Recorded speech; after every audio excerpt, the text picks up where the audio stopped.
She thought she had buried me along with my son. She was wrong. My name is not important. What is important is this. I am 60, 3 years old. I spent 31 years building a plumbing supply company from a single truck and a phone book. And on a Tuesday morning in October, I stood outside my own son's house with a garbage bag holding everything I owned, while my daughter-in-law watched from the doorway with a smile I will never forget for the rest of my life. Let me go back to the beginning, because none of this makes sense unless you understand who my son was. My son's name was Daniel. He was 37 years old when he died. He had my mother's eyes and his grandfather's laugh, and he could fix anything with his hands, a broken engine, a cracked foundation, a friendship that had gone cold. He was the kind of man who remembered your coffee order and asked about your sick dog by name. I raised him alone after his mother passed when he was 9, and I am not ashamed to say that he was the best thing I ever did with my life. He met his wife, I will call her Renee, at a charity auction 7 years ago. She was beautiful in the way that certain things are beautiful before you understand what they cost. She had a wide smile and a soft voice, and she said all the right things to all the right people. I liked her at first. I want to be honest about that. I shook her hand at that first dinner and thought, my son chose well. I should have paid more attention to what she ordered that night. She sent the steak back twice. They married 18 months after they met. I paid for the wedding because Daniel asked me to, and because I loved my son, and because I believed at that point that Renee loved him too. It was a beautiful ceremony. 212 people, a band, a chocolate fountain that my granddaughter, my daughter's girl, visiting from Portland, stuck her entire fist into. The first year was fine. The second year, things began to shift in ways I could not name yet. Daniel called less. When I visited, Renee was always in the room, always pleasant, always somehow redirecting the conversation. She started referring to the company, my company, the one I had built as the family business, which I suppose it was, except that I had never offered her a seat at the table. In the 3rd year of their marriage, Daniel came to see me alone. It was a Sunday. He sat at my kitchen table the way he used to sit when he was 12, and had broken something, and he told me that Renee had suggested they look into adding her name to the property deed. Their house. The house I had purchased for them as a wedding gift. I told him I needed to think about it. He nodded. He looked tired in a way that had nothing to do with sleep. 2 weeks later, he was diagnosed with a rare autoimmune condition that attacked his heart. The doctors were careful and serious, and used words I had to write down to look up later. The prognosis was not good, but it was not immediate. He had time, they said. Possibly years. Renee cried in the hospital waiting room. She held my arm. I remember thinking, this is real what she feels. I gave her the benefit of every doubt I had left. I should have kept those doubts. In the months that followed, I watched my son fight with everything he had. He changed his diet. He did the physical therapy. He kept going to the office 3 days a week because he said the work kept him feeling like himself. And I came every Sunday without fail. I brought groceries. I fixed the gutters. I sat with him on the back porch and we drank decaf coffee because that was all his cardiologist would allow, and we talked about baseball and old trucks, and the summer we drove Route 66 when he was 16. What I did not know during those Sundays was that Renee had already begun making plans. I found this out later, piece by piece, the way you find out most terrible things. Not all at once, but in slow, nauseating increments. Daniel died on a Wednesday in October. He was at home. I was there. Renee was there. He was not in pain at the end, and I am grateful for that above almost everything else. I held his hand, and I told him what I have always believed, that he had been good, and that being good was enough, and that his mother would be glad to see him. I stayed at the house that night. Of course I did. I had nowhere to be, and I could not have driven anyway. The funeral was 4 days later. I helped plan it. I chose the music Daniel had loved, a specific Johnny Cash album, the one recorded live at Folsom Prison, and we played 3 songs from it. The church was full. His friends from college came. His employees came. Neighbors I hadn't seen in years came. Renee wore a black dress that I later learned cost $800. She stood next to me during the reception and accepted condolences with the posture of a woman who had rehearsed the afternoon. There was a man at the funeral I did not recognize. Tall, younger than Daniel. He stood near the back, and he left before the reception ended. I noticed him because he looked at Renee in a way that people look at someone they know in private. I filed that away. I was grieving. I had no vocabulary yet for what I was noticing. 9 days after the funeral, Renee asked me to come to the house. She said there were things of Daniel's she thought I should have. I drove over.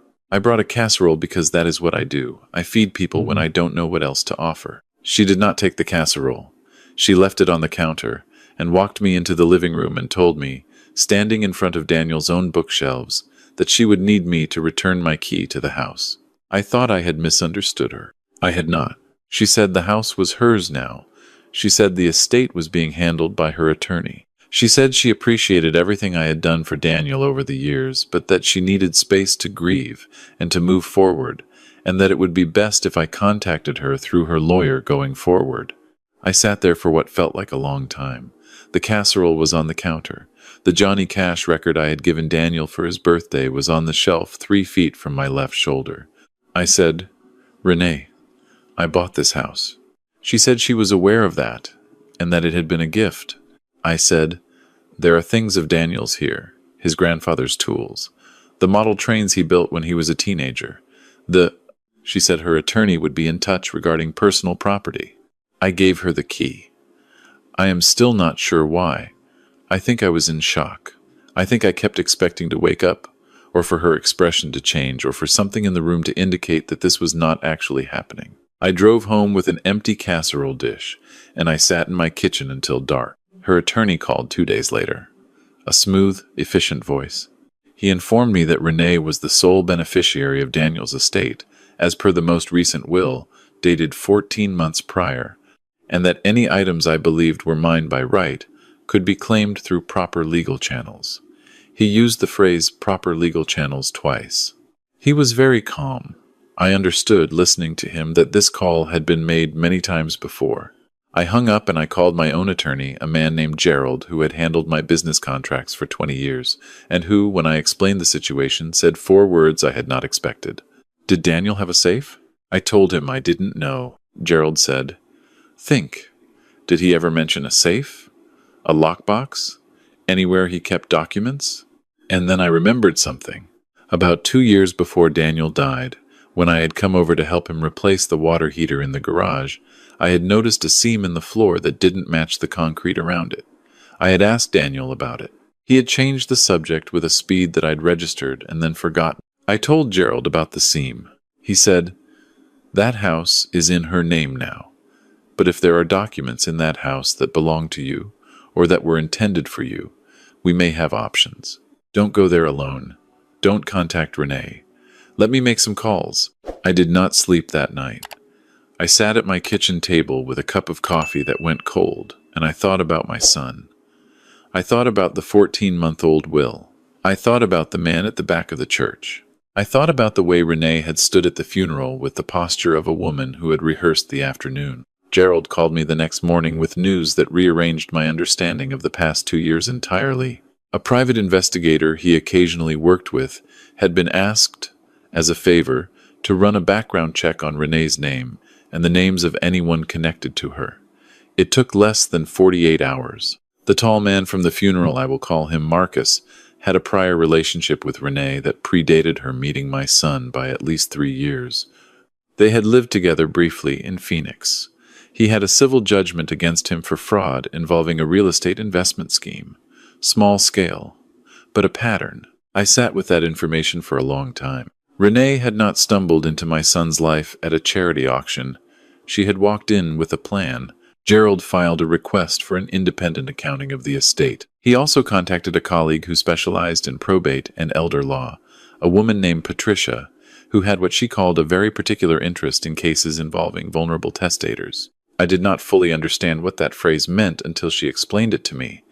A vulnerable testator is someone who, due to illness or medication or emotional dependency, may not have been fully capable of executing a valid will. Daniel had been on significant cardiac medications for the 14 months leading up to the will being signed. Patricia said, "I'm not promising anything, but I want to see that will." Gerald filed to contest. Renee's attorney responded within 24 hours. The response was aggressive in the way that only responses to things that threaten real money tend to be. There were letters, there were accusations, There was a phone call from Renee herself, the first time she had contacted me directly since she'd taken my key, in which she told me, in a voice I had not heard from her before, low and without the soft edges, that I was embarrassing myself and that Daniel would be ashamed of what I was doing. I let her finish. Then I said, Daniel kept a safe in the garage floor. I'd like to know what's in it. The line was quiet for 4 seconds. I counted. She hung up. Gerald told me the next morning that Renee had hired a contractor to renovate the garage. We filed for an emergency injunction to halt any construction pending the probate proceedings. The judge granted it. I don't know what Renee's attorney said to her when he called with that news, but I know what I did. I went to the grocery store, bought a rotisserie chicken, and ate dinner for the first time in a week. The discovery process took 3 months. 3 months of documents and depositions and Patricia asking questions in rooms where Renee's attorney objected constantly and Patricia continued asking anyway. I was deposed twice. I told the truth both times. I have found, in 63 years, that the truth is the only story you can keep straight across 2 separate depositions. What came out of those 3 months was this. The will Renee had submitted, the one naming her sole beneficiary, had been signed at a period when Daniel's cardiologist had doubled his anti-rejection medication.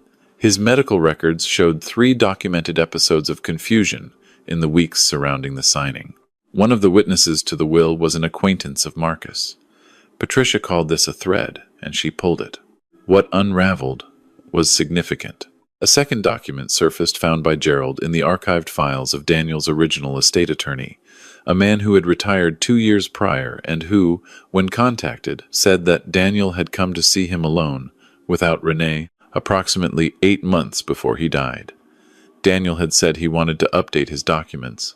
He had said he was concerned about the future. He had named me as the beneficiary of the company shares. He held 40% of my own company, which I had transferred to him 5 years earlier as part of a succession plan. He had also established a testamentary trust for the children he hoped to have one day, administered by me in the event of his death. Renee did not know this document existed.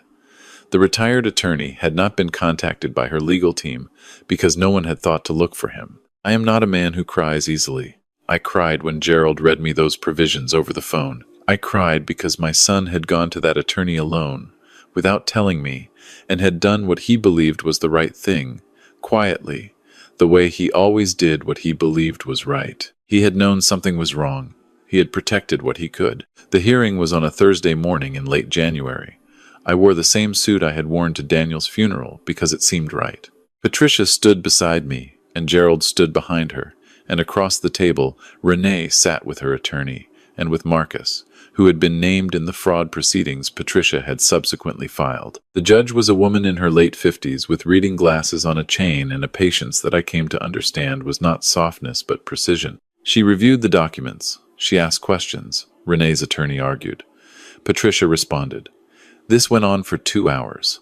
At the end of 2 hours, the judge set down her glasses and said that she found sufficient grounds to invalidate the contested will and to recognize the prior documented provisions.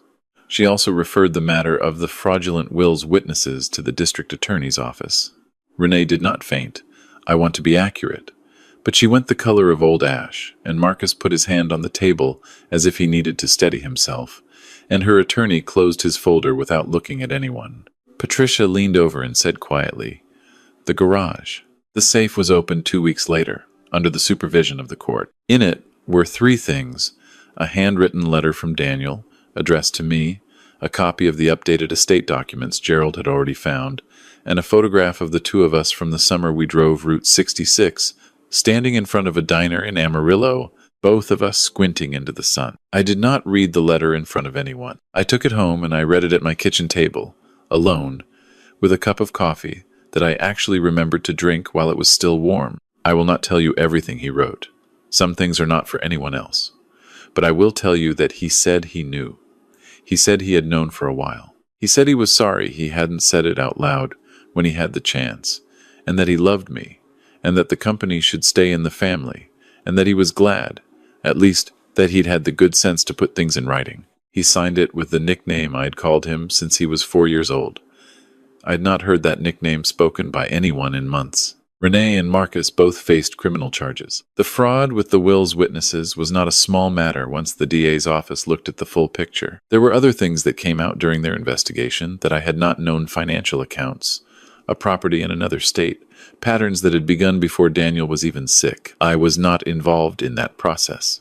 I gave my statement, and I let the prosecutors do what prosecutors do. The company came back to me. Gerald walked me through the paperwork, and I signed where I was told to sign, and when it was done, he shook my hand and said he was glad I had called him. I told him I was glad Daniel had thought to protect what he built. I sold the house. I could not keep it. Whatever memories lived there, they did not need 4 bedrooms and a garage with a concrete seam to survive.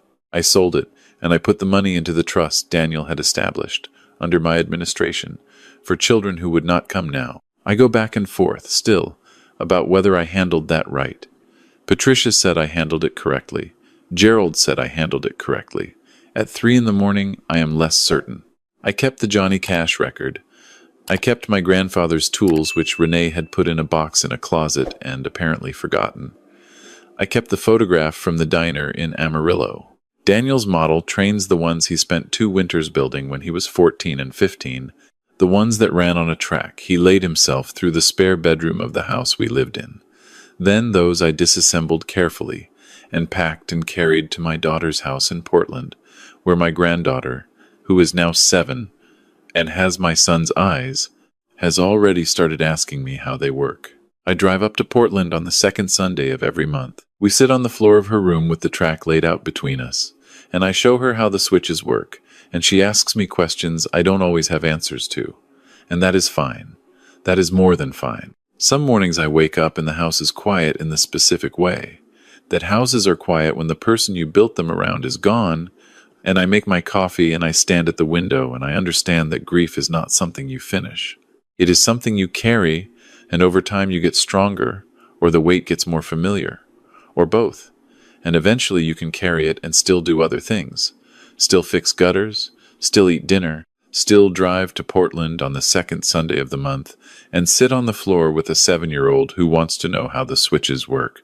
I built something once from nothing, a truck and a phone book in 31 years of early mornings. I know how to start again. She thought she had buried me along with my son. She had forgotten that I know how to build things that last.